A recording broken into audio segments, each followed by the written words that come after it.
Special focus. ఓవైపు CBI సోదాలు, మరోవైపు మీడియాలో దాడులు. బయట ఇంత ఒత్తిడి ఉన్నా జగన్ ఇంత ధైర్యంగా ఎలా ఉండగలుగుతున్నాడు? ఇంత కన్స్ట్రక్టివ్ గా పరిస్థితులను ఎలా నెట్టుకురాగలుగుతున్నాడు? జగన్ లో ఇంతటి స్థితప్రజ్ఞత, ఆత్మస్థైర్యం ఎక్కడిది? అసలు జగన్ ధైర్యం ఏంటి? ఏ ధైర్యం చూసుకుని ఇంత ధైర్యం? కేసు ఫైల్ చేసి జైలుకు పంపినా బయట పడగలను అన్న ధైర్యమా, లేక ఓవర్ కాన్ఫిడెన్సా? ఇదే వాటి special focus.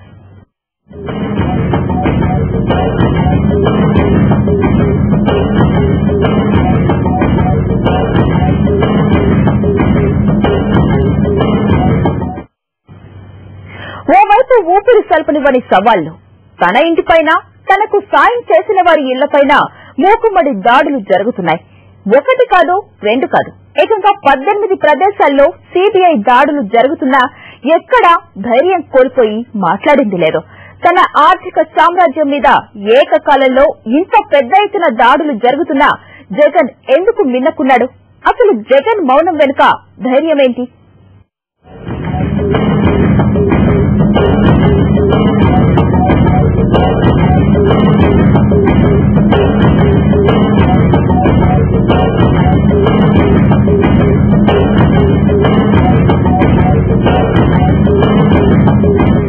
Congress, TDP target ఓవైపు, ఫైనాన్షియల్ ఎస్టేట్స్ పై సిబిఐ సోదాలు మరోవైపు.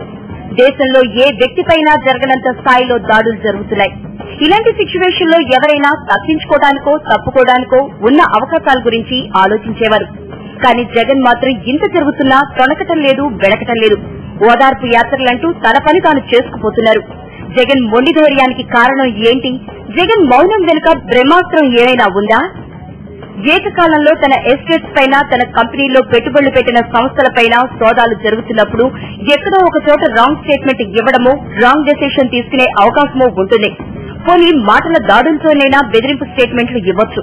కానీ జగన్ మాత్రం ఇప్పటికీ సైలెంట్ గా తన పని తాను చేసుకుంటూ వెళ్తున్నారు. ఓవైపు జగన్ పై దర్యాప్తు సంస్థ సోదాలు జరుగుతున్నా ఓదార్పు యాత్రతో తన పని తాను చేసుకుపోతున్నాడు. ఇక్కడే ఎంతో మందికి ఎన్నో అనుమానాలు వస్తున్నాయి. ఇది వ్యూహాత్మక మౌనమే తప్ప భయపడటం వల్ల వచ్చే సైలెన్స్ కాదని చెప్తున్నారు. మరి ఈ నిశ్శబ్దం వెనుక ఏ విప్లవం దాగుంది?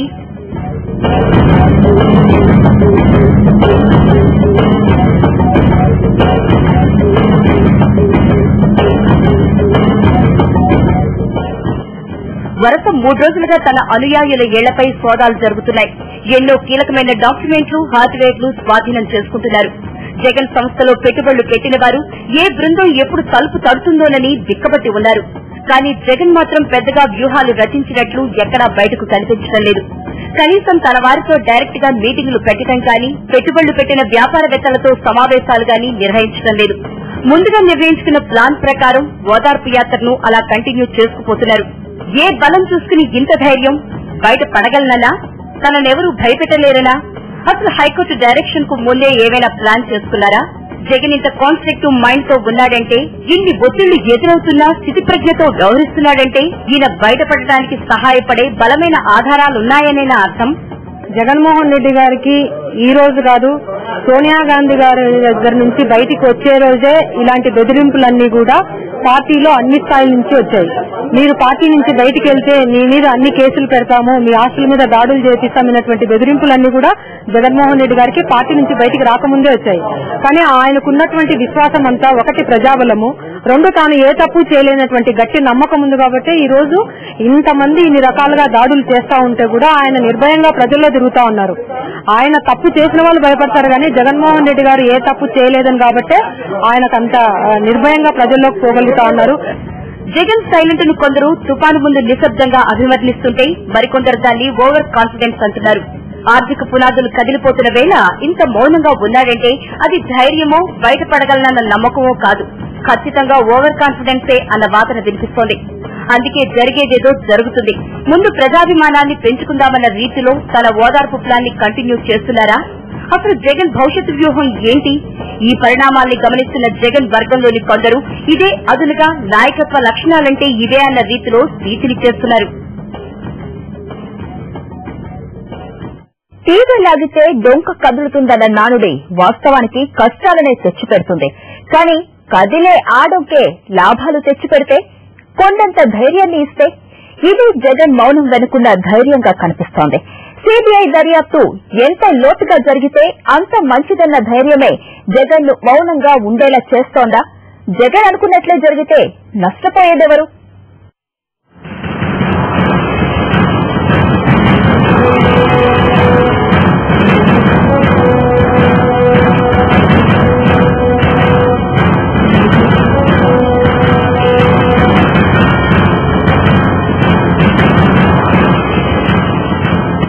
ఇప్పుడు ఎక్కడ చూసినా జగన్ ఆస్తులపై సిబిఐ సోదాలు దర్యాప్తులు అన్న మాటలే వినిపిస్తున్నాయి.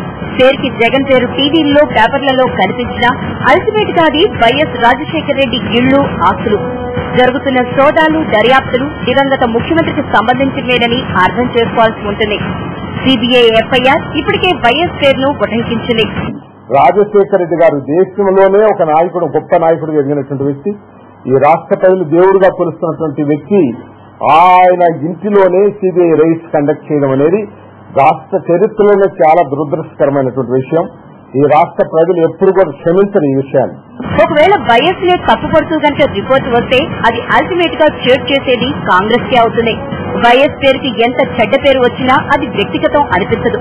మొత్తం కాంగ్రెస్ పార్టీయే బాధ్యత తీసుకోవాల్సి ఉంటుంది. ఇదే జగన్ కు రక్షణ వలయంగా మారుతోంది. వైఎస్ ఒక్కడే నిర్ణయం తీసుకుంటే సరిపోదు. జరిగే ప్రతి ట్రాన్సాక్షన్ పై సంబంధిత మంత్రి సంతకం ఉండి తీరాలి, ఉంటుంది కూడా. ఈ లెక్కన పోనెక్కేదెవరో అర్థం చేసుకోవచ్చు.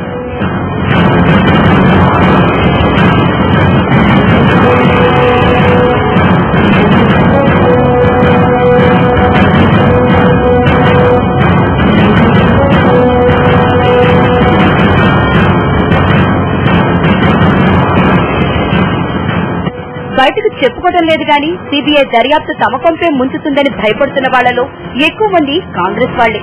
అందులోనూ వైఎస్ హయాంలో కీలక మంత్రులుగా వ్యవహరించి ఇప్పటి మంత్రివర్గంలోనూ మంత్రులుగా చెలామణి అవుతున్న వారు చాలా మందే ఉన్నారు. అధినేత ఆదేశాల్ని పాటించి సంతకం పెట్టామంటే ప్రజాస్వామ్యంలో కుదరదు. ఆయన మాట మీదే కేటాయింపులపై సైన్ చేశామంటే సిబిఐ చూస్తూ ఊరుకోదు, కోర్టు కీడుస్తుంది. అప్పుడు బయటపడేది జగన్ మాత్రమే కాదు, ఇప్పుడు మేకపోతు గాంభీర్యాలు పలుకుతున్న వారు కూడా బయటకొస్తారు. ఇదే జగన్ ధైర్యానికి కారణమని చెప్తున్నారు. కాంగ్రెస్ లో ఉన్నటువంటి ఆయన ద్వారా గెలిచినటువంటి ఎమ్మెల్యేలు, మిగతా వాళ్ళు గెలిచిన వాళ్ళని నేను అడగటం లేదు. రాజశేఖర రెడ్డి గారి ద్వారా గెలిచినటువంటి ఎమ్మెల్యేలు కానీ, ఆయన ఉన్నప్పుడు మంత్రులు లేనటువంటి ఇప్పుడు కొనసాగుతున్న మంత్రులు కానీ మీరందరూ ప్రశ్నించాల్సిన అవసరం ఉంది, అడగాల్సిన అవసరం ఉంది. కంపెనీలకు భూములు, గనుల కేటాయింపు రాయితీలు, అనుమతులు ఇవ్వడంలో వైఎస్ సర్కార్ తీసుకున్న నిర్ణయాలకు అప్పటి మంత్రివర్గం సమిష్టి బాధ్యత వహించాల్సి ఉంటుంది. ఆ నిర్ణయాలకు సంబంధించిన కీలకమైన ఫైళ్లపై సంతకాలు పెట్టిన అప్పటి మంత్రులు, ఐఏఎస్ అధికారులు కూడా ప్రస్తుతం సిబిఐ విచారణను ఎదుర్కొనే అవకాశం ఉంది. అక్రమాలంటూ జరిగితే అప్పటి మంత్రివర్గానికి ఈ కేసు చుట్టుకుంటుందని న్యాయ నిపుణులు చెబుతున్నారు. ఇదే జగన్ ధైర్యంగా కనిపిస్తోంది. జగన్ మౌనం వెనుక ఇంత సీన్ దాగుందని అంటున్నారు కొందరు పెద్దలు. అందుకే ఎక్కడా త్రోటుపాటు కానీ, నన్నేదో చేస్తారన్న భయం కానీ చూపడం లేదు. ఎంతైనా జగన్ ఈ విషయంలో చాలా క్లారిటీగా ఉన్నట్లు కనిపిస్తోంది.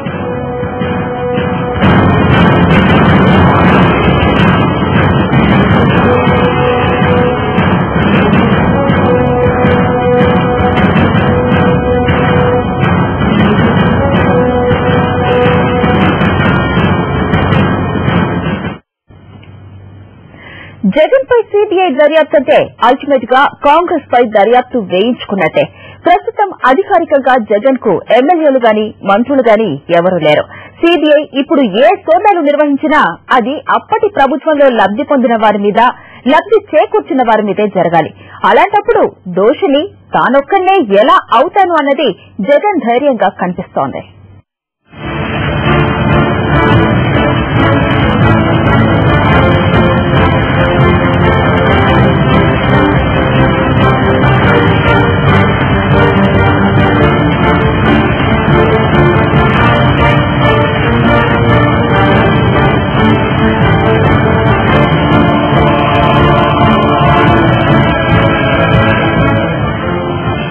జగన్ పై సిబిఐ అన్న వార్త వెలువడినప్పటి నుంచి ఎక్కువ భయపడుతున్నది కాంగ్రెస్ వాళ్లే.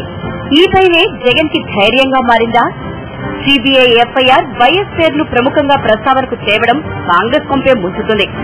ఒకవేళ వైఎస్ పేరు అప్రతిష్ట పాలయ్యేలా గనక నివేదిక వస్తే దాన్ని కూడా జగన్ తనకు అనుకూలంగా క్యాష్ చేసుకోగలడు.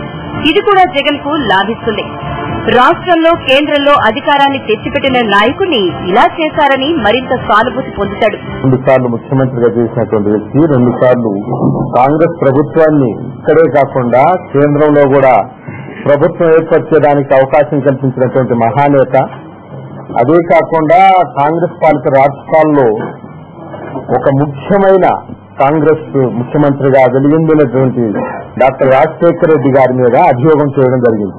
జగన్మోహన్ రెడ్డి గారు, రాజశేఖర రెడ్డి గారు సంతృష్టి తోటి ఈ కార్యక్రమాలన్నీ చేశారు అనేవి కూడా చెప్పడం జరిగింది. ఇంతకంటే దుర్మార్గమైన విషయం ఇంకొకటి లేదు. దేవుని దయ, ప్రజాబలం ఉండగా నన్నెవరూ ఏం చేయలేరనేది జగన్ ఎప్పటి నుంచో వాడుతున్న స్లోగన్.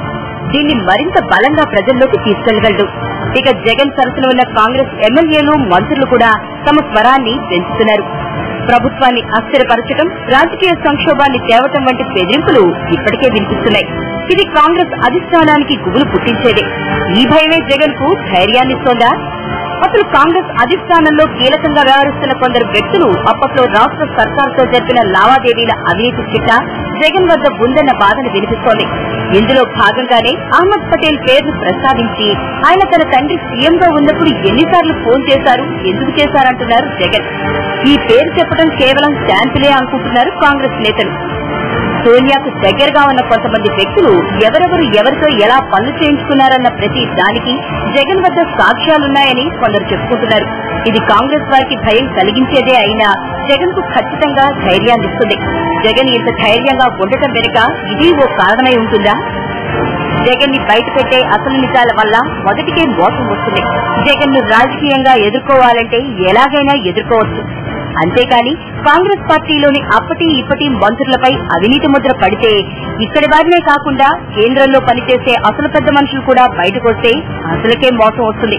వచ్చే ఎన్నికలో గెలవకపోవటం, జగన్ చుట్టూ ఎంతమంది వెళ్తారు, ఎంతమంది బయటకు వస్తారన్న విషయాలు తర్వాత సంగతి. ప్రస్తుతం ఈ రొచ్చులోంచి బయటపడితే చాలని కాంగ్రెస్ భావిస్తోంది. ఇదే జగన్ మైండ్ లో ఉన్న అసలు వ్యూహమా? జగన్ ఇంత ప్రశాంతంగా ఫ్రీగా ఉండగలగడానికి కారణం ఆయన మౌనంలో దాగున్న ఈ మైండ్ గేమేనా? ఏదైనా సిబిఐ చేస్తున్న ఈ ఉధృత దాడులకు మరో వ్యక్తి అయితే ఎప్పుడో బెదిరిపోయేవాడు. జగన్ లో ఎటువంటి బెరుకుతనం కనిపించడం లేదంటే ఆయన మొండి ధైర్యం ఏంటో అతని వర్గీయాలకే తెలియాలి.